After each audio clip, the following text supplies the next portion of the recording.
think the only one missing is Claudette. All right, so I'm going to go ahead and call the meeting to order. This is a special meeting of the Oak Park Board of Education for Monday, August 10th at 6:34 p.m. Ms. Greer, can you please call the roll?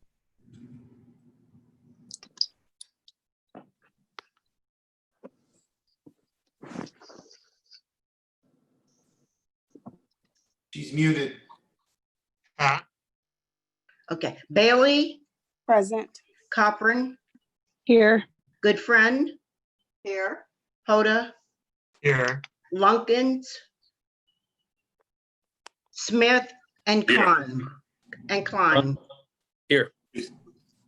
All right, we move on to approval of the agenda and order of business. Are there any questions from the board about the agenda? Any board members? Trustee Goodfriend. Yes, would you be kind enough to tell me what's under the consent agenda?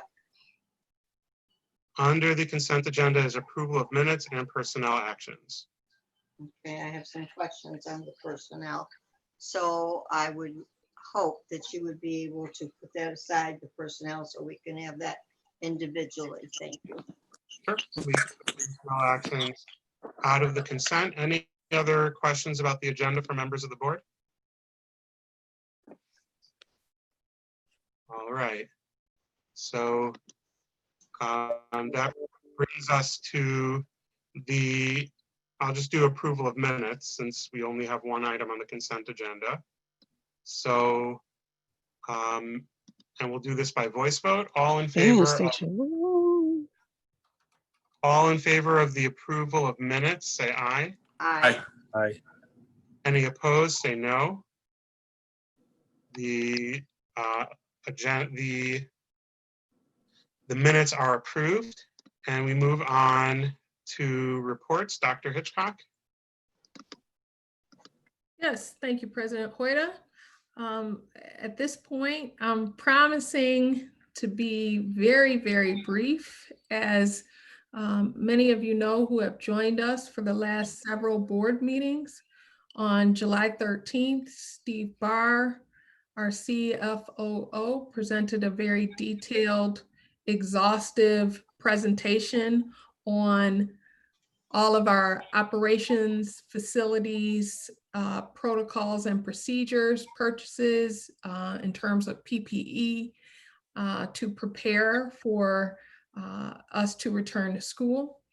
On July 27th, I presented a very exhaustive presentation as well about how we had decided to pivot and make two recommendations that although we were prepared to return to school in terms of having the appropriate PPE and involving our staff in the process, we felt that it was important to start the school year virtually to ensure the safety of our students and staff.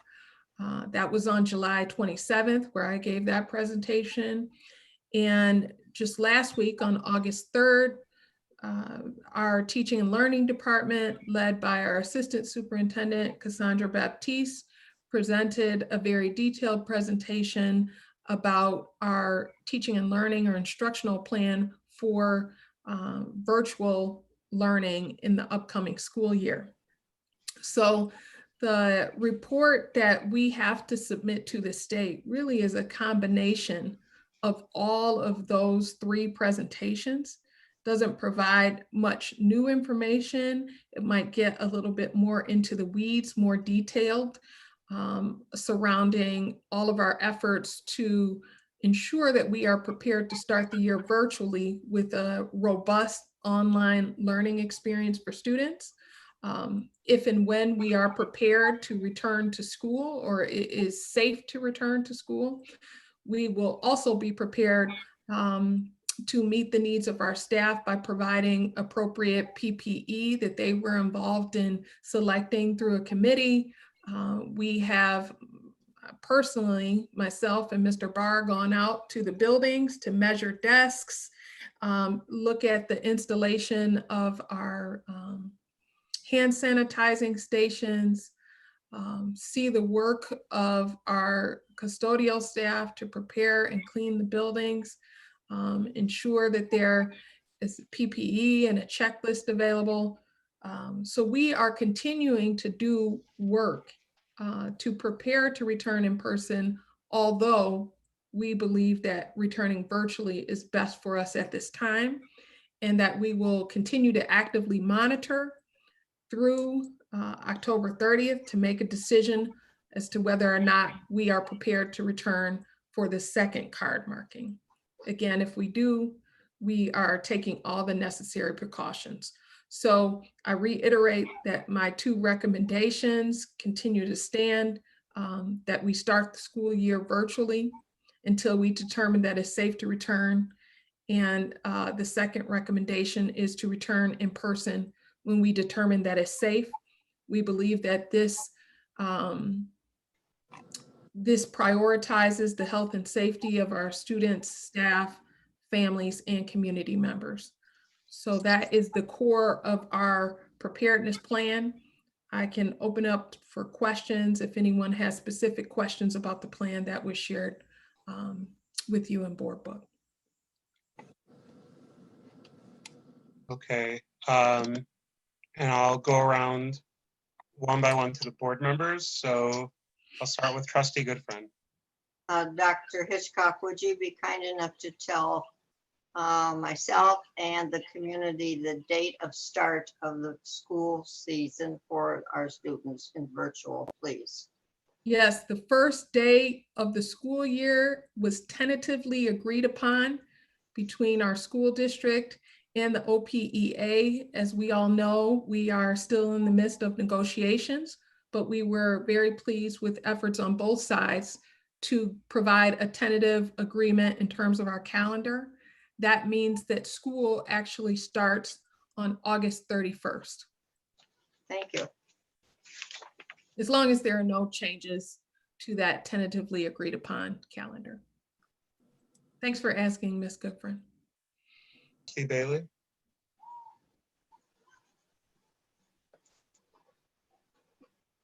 Did you have any questions? Hi, Dr. Hitchcock. Hi. No, I don't have any questions. Trustee Smith, I have no questions. trustee Klein, In terms of the little curricula,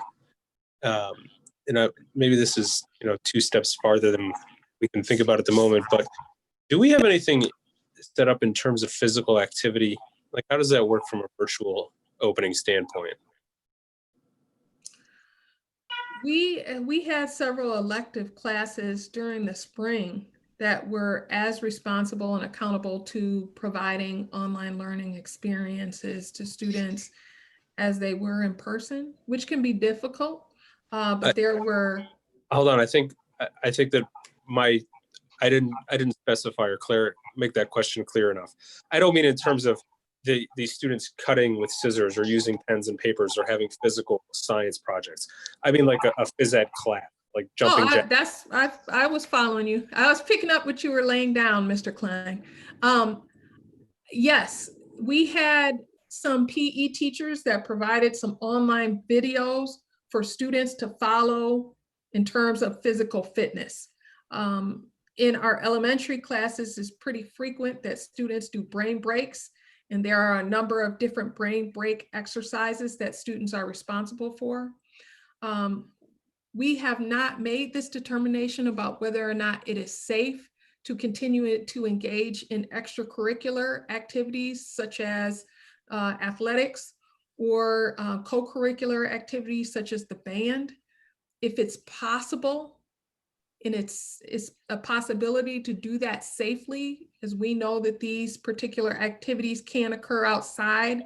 There's a certain level of flexibility with outdoor activities. We are entertaining those ideas, but again, we are trying to pivot as it relates to things that are coming our way. But to be clear, our elective courses will be asked to do the same amount of instruction as our core classes. And those things include physical activity as well. Great, thank you. You're welcome. trustee Corcoran, No questions at this time. So Dr. Hitchcock, you mentioned just now about the athletic activities. Can you talk a little bit about what determinations are being made and how those decisions are being made? If we're not having school in person, what are the questions we're looking at in terms of our athletics? We're looking for guidance from the MHSAA in terms of what direction they provide us throughout the state of Michigan for athletics for the upcoming school year. I'm not sure if you caught Governor Whitmer's press conference, but she is also relying on the Michigan High School Athletics Association to make a determination about what athletics will look like this fall. Provided they give us their expert opinion after learning that many of the schools in our conference are closing rapidly in terms of in-person instruction. That number is growing by the day. I think they'll have to make a new determination. There has been some guidance that they've provided, and we will continue to follow their guidance. However, with the change in the number of schools in our area that are pivoting to virtual learning, I think they're going to have a new decision to make. And so we will wait for additional guidance as to whether or not our students will participate. And in the interim, I'm sorry, go ahead. I was just going to say that, you know, it's difficult for me to think that if it's not safe for us to be in school, that it's safe for us to continue to participate in athletics. However, I don't know that this decision is that cut and dry. With all of these decisions, they have been far from black and white and been far more gray. We know that there are eligibility requirements involved. There's scholarships on the line for our students that extend well beyond high school. And it's a debate that's happening at the professional and collegiate level right now. So provided we get the guidance from the MHSAA, unless they make a clear determination that we can't participate, we will pull the powers that be, our athletic coordinator, our high school administrators, our central office team.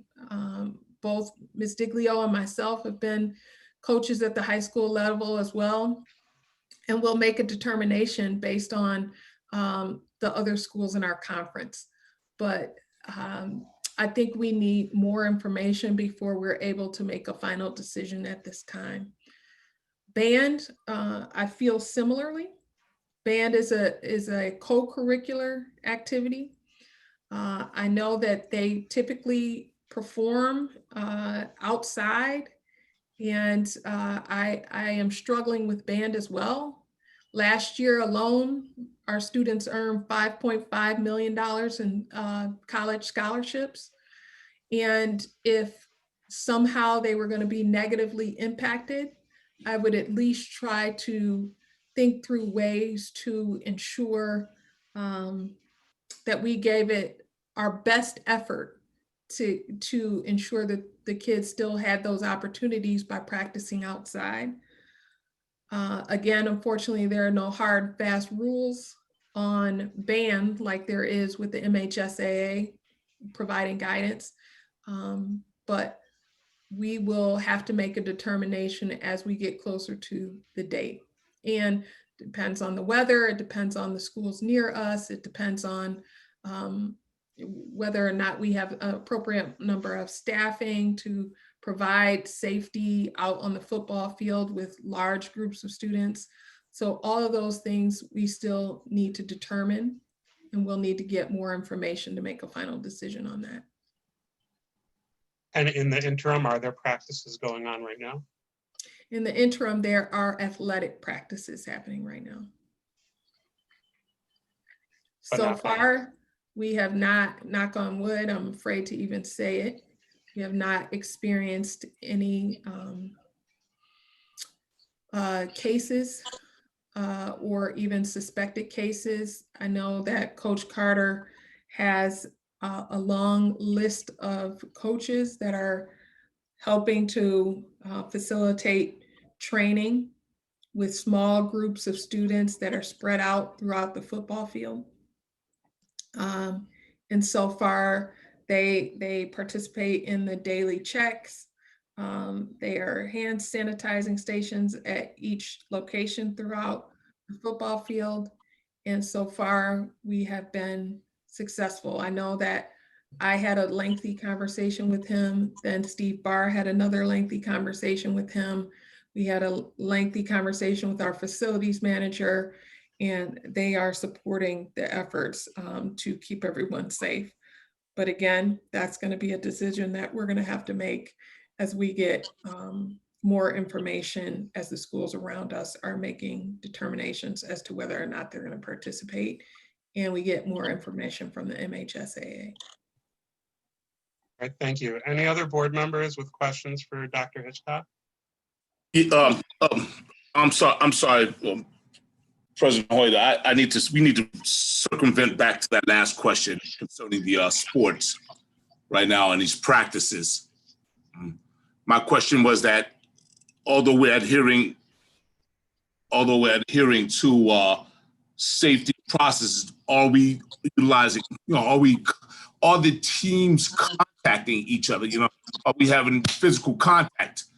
No, they're okay. not having physical contact. Okay. They are just training. Okay, I'm fine there. Thank you. Yeah, basically exercising outside Okay. in kind of like a round robin sort of activity where they go to different stations. Okay. In small groups. Understood, Dr. Hitchcock. Thank you. No But it was problem. supposed to be the first day of football practice, if not for COVID. Any other questions? Thanks, Mr. Barr. Yes, I have one. Just I'm about sorry, attendance. Trustee Goodfriend and then Trustee Bailey. Question I have, Dr. Hitchcock, is, and in our packet today, there was the page that you sent us on immunizations. Now, how are we going to be checking them for the youngsters that will be coming back to school, or on a practice field with their immunizations that are up to date, as well as not just giving them suggestions of where they can go to have this taken care of, but this is really terribly important, because I think it's we've been some parents have had some hesitation in the past couple of years. So now with this COVID, I think we have to really be very tight with the immunization of our young people. Thank you for asking that question, Mrs. Goodfriend. You just made Carol's day, because she has put together a comprehensive school health immunization effort with our district nurse. And I'm going to kind of kick it over to her to share information about that process. Thank you. Good evening, everyone. Yeah, this is a multi-tiered effort, because what we have going on is two things. You have kids that have fallen behind in their immunizations, and then you have kids that are going to be due for their immunizations. So our first effort is to notify all parents of kids that are behind their immunizations. So what we do per the state is all of the kids' records are housed in a software called MICR. So we have access through MyStar, and our district nurse also has MICR through the state. So the first step we did was identify who are our children that are currently in our district that are behind. Your two biggest age groups is kindergarten enrollment, and then again in 7th grade. So we needed to identify who needed to get caught up. Those letters went out last week, and the final group of them went out today. So all of the children that are behind in their immunizations are getting notifications with the flyers on where to get immunized But we're going to take it a step further after monitoring and make sure that in addition to all the different clinics, that if we have to, we will immunize them in-house in our own clinic. So we have a multi-tier way of helping parents and kids take care of it if you're behind. The next one is we have kids that are due. So the next set of letters that will go out, and this is not only just a written letter, we are also working with our communications coordinator to do email blasts, social media blasts, website. Jim Nye and Brandon Giles and I met for a great deal of time on Friday. So another flood of information will go out, not only about immunization, but also school health, so that when we are in person, we are getting a systematic school health program in place, so that not only are we dealing with immunizations, we're also identifying a K-12 program for bringing in medication, developing health plans, administering medication, keeping things locked up, filed, signing out properly, and then at the end of the year, disposing of the medication. So there's your second group of kids that we're going to focus on. And then the last group is all of our new kids that are being registered. We'll be working with Becky and Robin to make sure that if you are a new student, that you cannot start in person teaching and learning without being immunized. There are parents, Ms. Goodfriend, to your point, that have different beliefs about immunizations. If that's the case, they have to, by law, have a waiver in place as well. So when we go to MICR reporting, we have to either see that you're going to have a current record, or they call it a current history, or an appropriate waiver. So you have the behind, you have the current, and you have the newly registered. The goal is to have everybody up to date by October 30th, because we know we're going to be out at least till October 30th. No child in person can come without being immunized. But we have, what COVID has allowed us to do is it's given us several more weeks to inform, and I, for lack of better terms, chase down kids that need to be immunized and give them every opportunity to have the right immunizations caught up, to get them up to date, or have a waiver in place. But now more than ever is our time to get caught up, and we have many layers going on simultaneously to do that. May I say something to Dr. Hitchcock and to you, Carol? Sure. Many years ago, there was a concern when there was some school districts that were put together with Oak Park.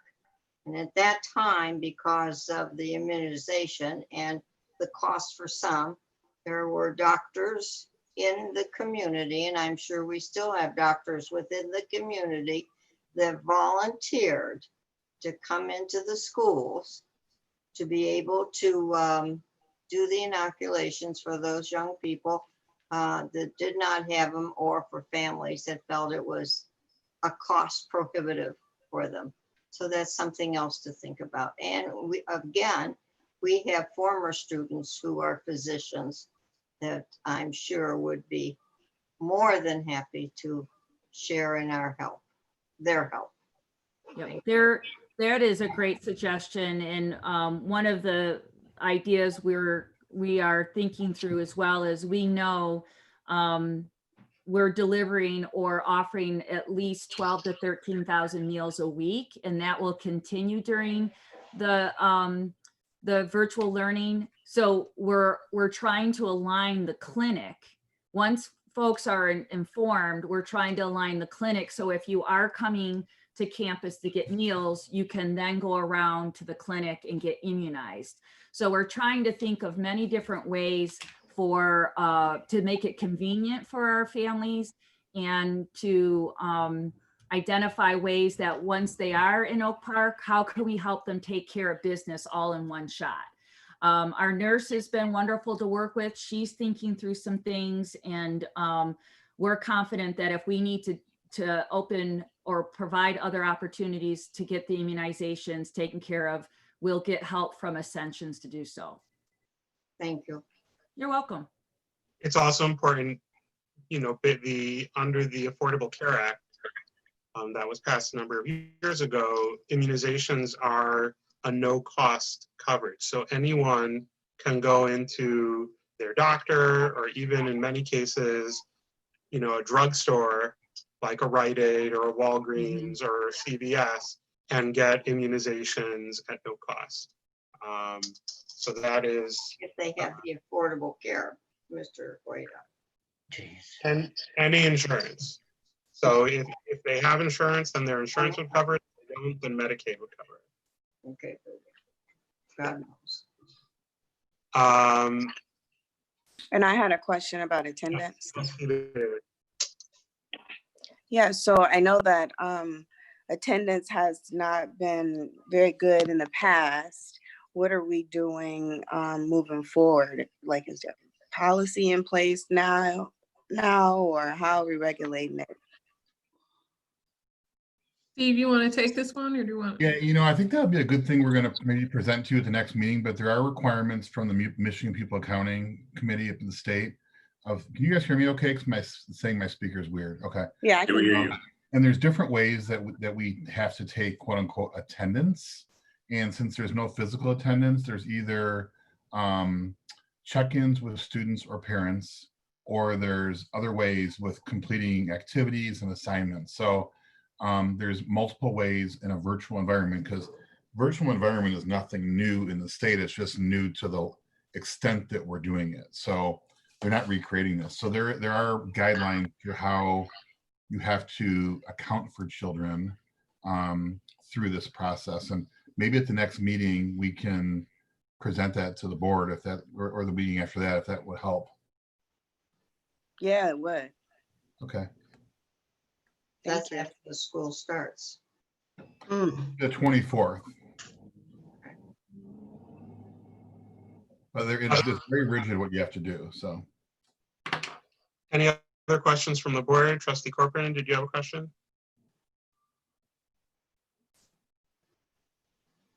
Yes, I did have a quick question. Count day for count day for this semester coming up. What's the question on count day? We didn't hear the question. I think your screen. Sorry. You're outside. Can you repeat that question, Ms. Corcoran? No. What is the expected day for count day? It's still on October, I believe it's 7th. Let me double check that date for you. But it's October 7th. But again, with virtual, there's a certain type of check-in that you have to do for 4 weeks in a row, starting on the 7th of October. And then it goes from Wednesday to Tuesday, 4 weeks in a row. So there's certain check-ins that have to happen during those 4 weeks to count as being in district on count day. It's not just a one-time count. Thank you.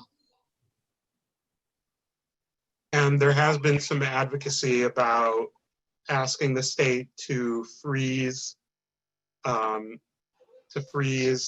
per pupil, meaning that every district would be counted at whatever their count was last year.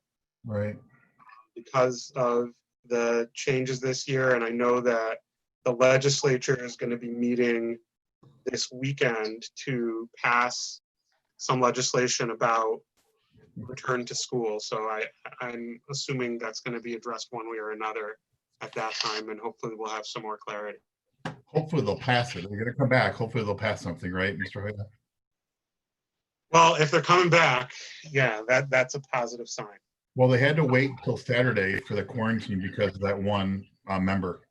So, yeah. Yeah. Any other questions from the board? All right. Topic. Okay. So our next item on the agenda is audience participation. Once again, I'm going to ask if any audience members would like to speak to the board, would like to address the board. Please indicate that in the chat so that I can call on you. When you're called upon, please state your name and your address. And please limit your comments to 3 minutes so that all that wish to speak may have the opportunity to do so. Audience participation is an opportunity for us as a board to hear input from the community, and we value that input, but the board does not respond to things that are said during audience participation. So please understand that we will hear what you have to say and listen to it and consider it, but we will not be responding so that it's not two-way communication, but it's an opportunity for the community to convey their thoughts to us. So are there any members of the community that wish to address the board at this time? Again, please type in the chat if you want to be called on.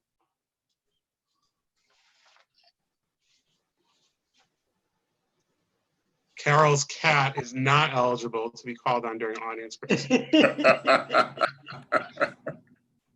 And I don't see anyone else, so I will, okay, go ahead. Ms. Lawton.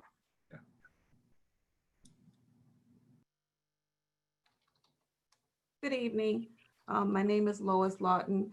I reside at 14885 Glastonbury Avenue in Detroit, and I'm also one of the middle school teachers at OPA. And I just had a couple questions with regards to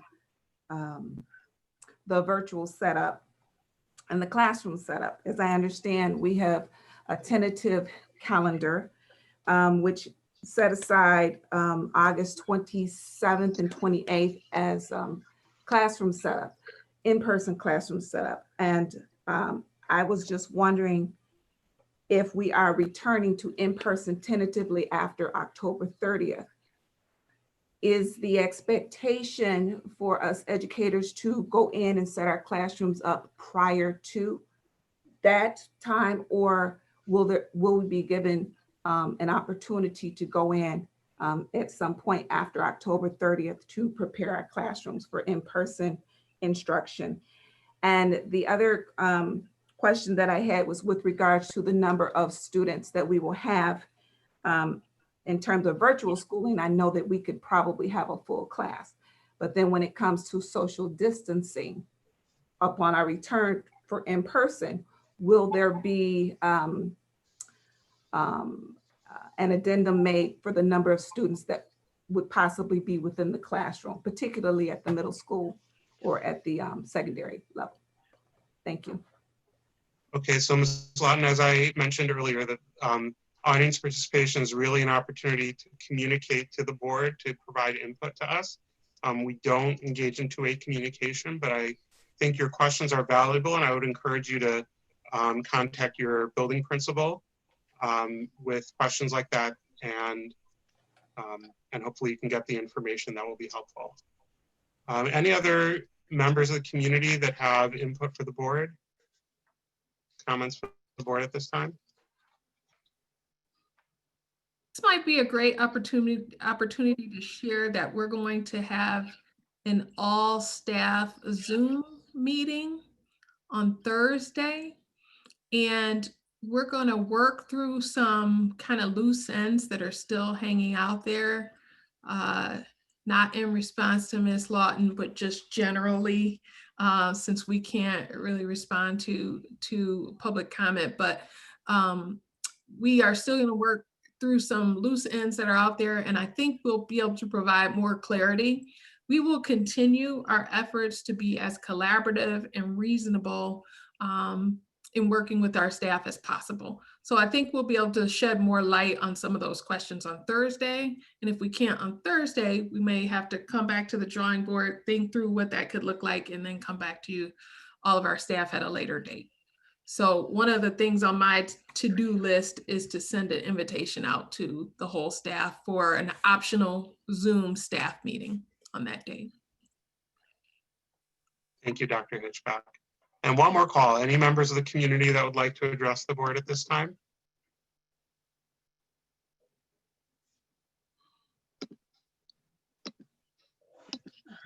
All right, so then we're gonna move on to our action items. And the first one is action item 6A, which is approval of the Oak Park Schools Return to School Preparedness Plan. I got it. And Trustee Klein, do you have that? I have the agenda, but I have it, Mr. Hoyter. Go ahead, Trustee Smith. Okay. Action item 6A, approval of Oak Park Schools Return to School Preparedness Plan. Approval of assurance document and preparedness plan. Resolve that the Oak Park Board of Education accept the completed assurance document and preparedness plan submitted by Jamie Hitchcock, Superintendent. Support. Moved by Trustee Smith, supported by Trustee Bailey. Are there any questions from the board on the motion? Don't see any board members with questions. So Ms. Greer, can you please call the roll? Bailey, Yes. Copeland, Yes. Goodfriend, Yes. Hoda, Yeah. Smith, Yes. and Klein. yes. Okay, action item 6B would be approval of the recommended personnel actions. Since we don't have that printed out, I'll do that one. Resolve that the Oak Park Board of Education approves the recommended personnel actions. Is there a second? Second.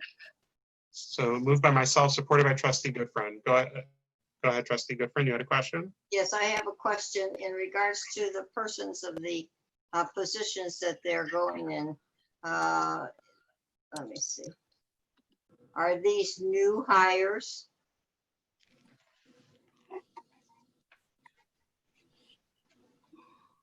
Unfortunately, pardon me? Yeah, everyone on the personnel list for new hires are new hires. That's correct. They are new hires. Yeah. Okay.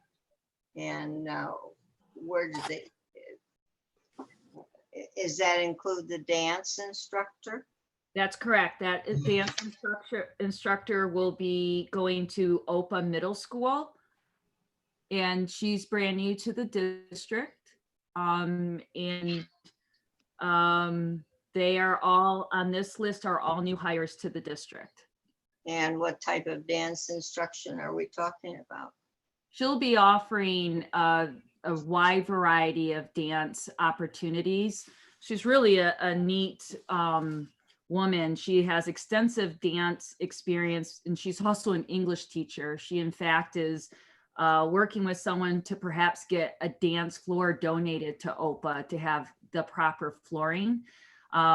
She intends on, hopefully, if it is allowed, which we're working through that, be teaching through her classes while she's in school. So she'd like to be virtual in the classroom at the school level so that she can have more room to move and demonstrate and work with the kids virtually in that way.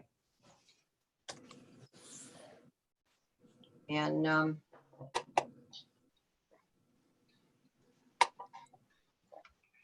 is this a full-time position? It is a full-time job. So it's 8 school hour days, every day, 5 days a week? That's correct. And that's just in OPA? Just at OPA. Mrs. Goodfriend, by the way, these positions were all included in the budget that was adopted in June, in case you're curious also. That's not the question I was asking, but thank I know. you. I just want to make sure you're aware of that. That's all. There's I'm nothing new. aware of it. Okay, thank you. Thank you. Are there other questions about dance that you have that we can further clarify? Well, If not now, I can in a board update. I would certainly hope if it's some, as Carol just said, there's possibility of getting a floor. And I do understand a dance floor is different than a gymnasium floor or a tile. Because my husband and I were dancers, so I understand it. But what would the cost be involved? Oh, Because why I say this is for the simple reason that you know how I feel about the expenditure of money, and you all know how I feel about having a chest reserve for emergencies. That's very important to me. I do not want us to go down to a zero balance or just a few $1,000s. That's very important. It's important to this community.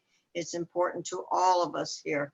So I have to answer for my decision making, and I'm sure the other board members would feel or should feel the same way, that we have to answer to our taxpayers and our community, and to keep our district healthy as it is now. This is in the budget. One of the things that might help a little bit is we reorganize the entire way in which we do staffing, Ms. Goodfriend, in master scheduling. So we started the master scheduling process back in October and worked very hard through the fall and winter to identify a robust schedule so that we made decisions based on what students are interested in. And we wanted to stop giving electives just for the fact of this is what you get as a child for an elective. One of the things that we've seen here in Oak Park is an interest in dance. And we've seen how the dance team interacts with our band. And our band is out front doing tremendous work. And so we're trying to build that programming in the in K-12 and give kids opportunities. So we know that when kids come to school and are attached to at least one elective or more where they feel like they're able to exercise their interests in what they're good at, it reduces their dropout rate tremendously. And then if we connect that to an after school activity, it can reduce their dropout rate by almost 100%. So this skilled teacher, we specifically put her at the middle school because we're hoping that the interest will grow down into the elementary school as well. And now you build a band and dance program that is K-12 enriched, and kids go up through, and that program continues to grow and grow and grow. This is just one little seed we're trying to plant as we're trying to provide more opportunities to kids and meet their interest needs as a district. And so I hope that helps to explain that there's been many, many months, I was going to say hours, but it's been months that we identified the master schedule to drive staffing, and then staffing drives the hiring process. So this started back in October, and we continue to nurture it. And guess what? The administrators will get maybe September off, and we start all over again next October. And we just continue to build on it. Okay, but again, I will just state one matter. Okay. And that's my opinion, and I feel, and I'm very firm on what I feel in monies. Okay, I want the best for our kids, the very best, the programs that they can advance and not just enjoy, but advance. And if there's somebody that is disturbed with how I'm taking this, I'm sorry, but I am a board member, and I would feel very uncomfortable if I think I'm being attacked for what I'm questioning. Nobody said anything, Miss Maxine. Nobody said anything. Please go on. Trustee Goodfriend has the floor, please. Trustee Goodfriend, do you have anything else you want to say? So with Mr. Barr working with the numbers, I'm saying that we have to revisit and look at our budget, revisit and see how much money we still have in reserve. We have to keep that up, Mr. Barr and Dr. Hitchcock, through the year. So what I'm saying is I would like to see the board members in 3 months, in 6 months, to see what our fund equity is, to make sure that we're comfortable but safe.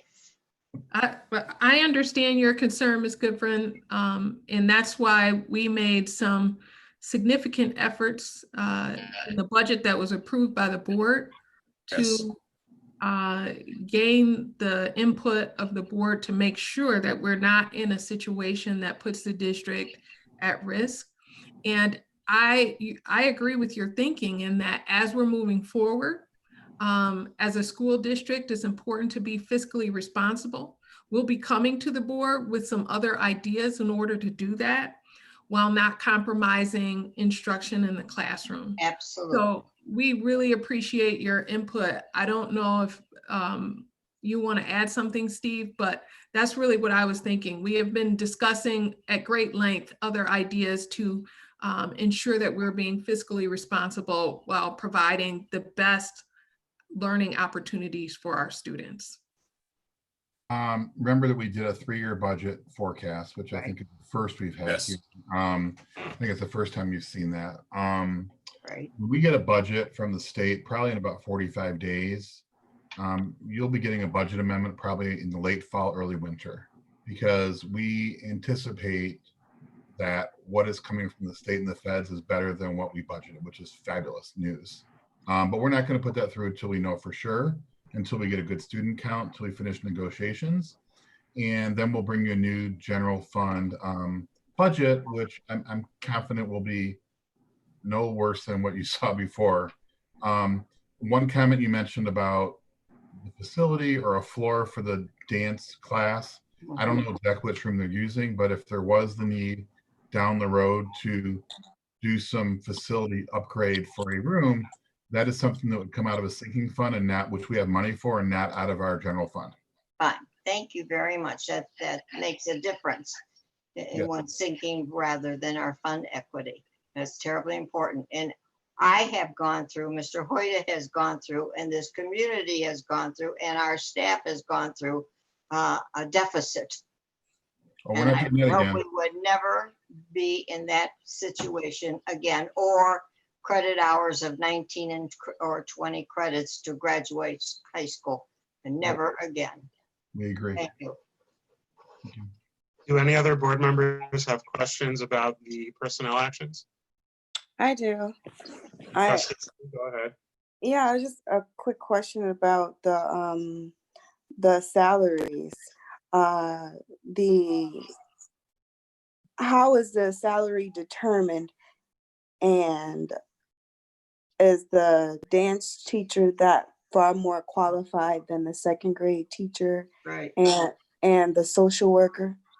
Yeah, so the salary is set up that one of the things that we do is, especially now when we're in a national teacher shortage, it is really a competitive hiring process out there. And we have set up a very extensive hiring process for our district. And when we negotiate teaching, we try to honor some of their steps. Often we can't honor all of them, but one of the things that we have to do to be competitive is not let them go backwards, meaning that we're not going to be able to hire them if they have experience and we say we're going to bring you in at step 1 or step 2. I don't know, you may not know how hard it is to find a dance teacher, but it is very, very difficult. It's a skilled position that we don't see a lot of, especially during a national teacher shortage. One example I can give you is at the state level, we have 37 teaching jobs that are on the shortage list, meaning that they are they're difficult to fill statewide. And that's a list that comes out every year, and 37 teaching positions reside on that list, and it continues to grow. So we try and stay competitive. We stay within, of course, the teaching steps that is outlined in the collective bargaining agreement. And if some of the positions, such as the instructional coaches, those may look rather high because when we posted for instructional coaches, we're asking for 8 to 10 years of teaching experience in order to be an instructional coach. And we also said on that particular posting that we would honor years of experience because we are asking for years of experience. So some of it is going to depend on the position. Many of our teachers that have come in, your second grade teacher is right out of college or only has a few years of experience. So it's not valued in the way so much of saying the dance teacher is more valuable than the second grade teacher. The dance teacher is coming to us with far more experience than the second grade teacher. So we use the collective bargaining agreement and their salary schedule to make those determinations. That's a great question. I hope that helps. It does. Thank you. Mhm. Mr. Hoyt, I have a question. Well, not a question, a comment. Trustee Smith. Yeah, Ms. Diglio, thank you for that information, that clarification, as well as Dr. Hitchcock. I'm glad that we covered those grounds in regards to the importance of the dance teacher and what that teacher models in regards to getting some of the young children in here acclimated to the arts, arts and music programs that we have here. If anyone hasn't seen the Marching Legion and see what those dancers have done, and the scholarships that come to them and the way they perform and the hard work they put in, just imagine if they did have the dance teacher as well in conjunction with the dance coordinators and instructors that we have in the band. They do a fabulous job and they represent our school district very well. So I look forward to meeting this dance teacher one day. Thank you. Any other questions on the personnel actions from the board? Yeah, this is kind of like between personnel and I guess just procedure generally, but are we set up, what is the dance teacher going to do until at least October while things are not in-person instruction? And this is not this dance teacher. I think Carol mentioned that earlier when she indicated that the dance teacher is providing instruction on site so students can log in and participate in the dance routines and instruction just as they do for other subject areas. I want to be certain that we're honoring the expertise and role of all of our teachers, elective and core teachers, that they bring a significant amount of value to our school district, and agree wholeheartedly with Carol Diglio. And in some cases, they are the only reason kids come to school because they are engaged in those particular activities. So the dance instructor, as Carol mentioned, is hoping to provide instruction at school so she can have all the space that she needs to instruct students virtually at home where they can follow along with the dance routines. The other thing that I think has been mentioned to the board is in the past, but might be helpful for the community so they understand the number of the positions that are on the personnel report. It seemed to be past practice in Oak Park that students could go a full school year without having a full-time permanent teacher in a classroom. And that is an expectation that I am not comfortable with. Although that might save the district money, it is a disservice to our students and families when there is a different substitute coming into the classroom every day who is not providing high quality instruction to our students regardless of the subject area. So I believe that it's important to be fiscally responsible, and I am wholeheartedly committed to that. I don't think a person in our district community wants to go back to any environment where we are struggling financially. But as we all know, if you go on My School Data and you pull up our data and look at our student achievement and connect that achievement to some of our students that did not have a certified permanent teacher for a full school year, it becomes very clear that that is not something that we can sustain as a school district if we want to continue to be competitive and provide our students with high quality instruction. So we have to keep two things in mind. Certainly, we can become on a watch list for finances, but we can also be on a watch list because of our student achievement or lack thereof. So it is a consistent balancing act that we're providing the best quality education that we can provide. I think it's also important to note that some of the individuals on the personnel report come as a result of our sunsetting the academic interventionist, behavior interventionist roles that we previously had. In doing so is able to allow us to hire certified, experienced individuals to meet the needs of some of our most vulnerable students academically, opposed to having people who are not certified working with students who have reading deficits or math deficits. So I know we've talked about this and a lot has changed over the course of the last few months. It seems like a whole new world. I do want to remind all of us that we made some of those tough decisions in the spring to be able to afford to make the decisions to hire experienced certified staff.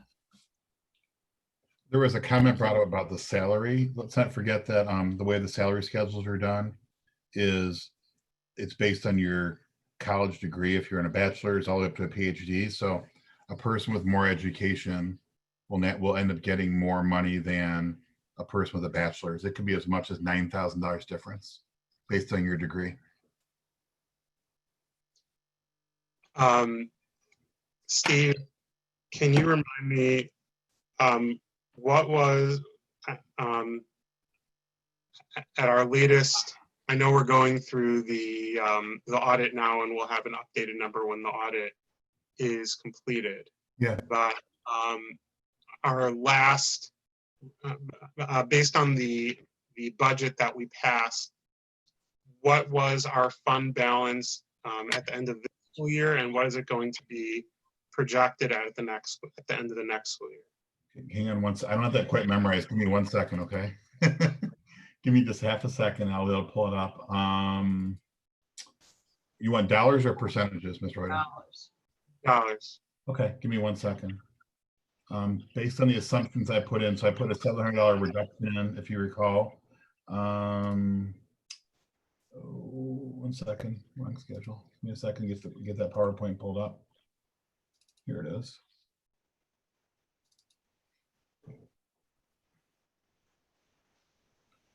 Based on the presentation I gave you, it was, one moment, almost there. Okay, we had, we would have ended the 19-20 year, I'm just gonna round off, that's about $14.8 million at the end of June of 20, so the year we just finished, and the end of June 21. This is with a $700 cut in there per student. It was a guesstimate. We would end the year with $9.6 million in 2021. That does not have raises in there. It also doesn't have any state aid increase in there either. So there's a lot of estimates in there. Now, since then, we received revised numbers from the state for the 19-20 year, right? That's right. So the 14 million reserve would actually be higher, in fact, right? You know what that? Yeah, what they're going to do is, Mr. Hoyt, is they're cutting us $175 instead of $700, and then they're backfilling us with $350 from the feds, but they're happening in 2 different years. So, which is just based on when legislation was passed. So the difference is, give me a second, probably about 2.4, the net effect, 175, it's over $2 million to the better in terms of the 1 year. But again, we need to see what 2021 is. That's only one point in time. Right. So based on the information we have now, we ended the year with about a $16 million surplus, and we're projecting to go into next year with about an $11 million surplus. Yeah, yes, maybe a little bit, maybe even a little bit more than that. That's not including any compensation increases yet, correct? Correct. And we did build in salaries for these new staff an average. So some were starting, some were higher. So when you see the salaries that Carol worked out with the staff, this is right in line with what we budgeted. Okay, and we receive updates on the fund balance every month with the financial reports, is that right? Right. Okay. Well, we will usually wait until, I'm not sure what the history's been here, but I'd usually wait for the next one till after the audit's done, which will be October likely, because it's just preliminary otherwise, and that's correct. We're not Okay. closing the books for our month for this last year. So once we receive the audit in October, then we'll be receiving monthly updates to what the fund balance looks like. Right, and then we'll also have a student count, because count day is like October 7th, give or take. So yeah, so we should have a lot going on October, November, December. That's right. All right, thank you. Does the board have any other questions about the personnel action? Okay, so then the question is on approval of the recommended personnel actions. Ms. Spearley, please call the roll. Smith, Yes. Hoda, Yes. Goodfriend, Yes, but I will keep asking these questions. Cochran, Yes. Bailey, Yes. and Klein. Yes. Okay. We move on to information items. The board will see we have communication from the Oakland County School Board Association about proposals to amend their bylaws. That information is attached in your board packets, and we will be voting on that at our next board meeting.